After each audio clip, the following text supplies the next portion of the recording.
is Robert Baker, and my presentation is going to be the living example. Uh, the living example is my hero. Okay?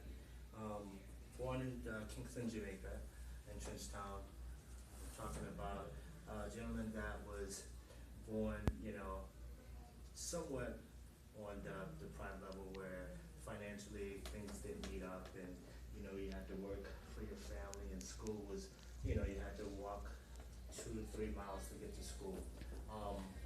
Back then, when in their times, it was kind of difficult to be able to attend school and to talk to your friends, or to share Christmas with families, because you had to take responsibility and go to school and work at the same time when you become free.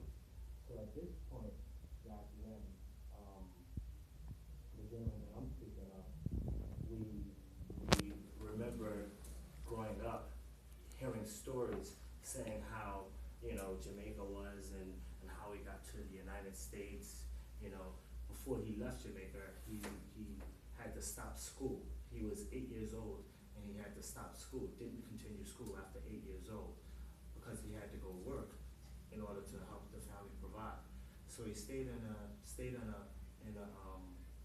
small house with 5 people in this one house, and they had one room.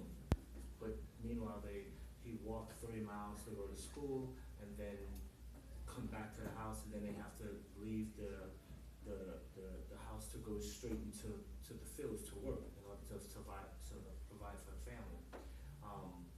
One day he had an accident on a piece of equipment, and this equipment hit his right leg, and it almost cut his leg completely off. Back then, once again, we didn't have the opportunity to get to a hospital, or for someone to take care of him as a kid. Financial responsibility to get him to a hospital was unheard of. He didn't have it. Normally, they made house remedies for people that got hurt back then. So this remedy was done to his leg. They wrapped it up and patched it up, but it caused him a severe limp. That leg didn't grow anymore.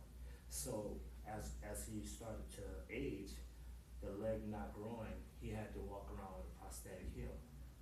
Okay, so as the story moves on, he moves to the United States, and still with this serious work ethic, but no education, it was extremely hard for him to find work. So he worked part-time here, part-time there, found different opportunities to make money. So also, without the information that we're accustomed to today, he didn't know anything about credit, didn't know anything about birth control, didn't know anything about, the basic necessities that we take for granted today. So that caused him to have child after child after child, ending up with 19 kids, which he really adored and took care of them. He worked very hard. But with having these 19 kids, it's obvious that he had to really work, and there was, very little play. He got married, moved to Atlantic City.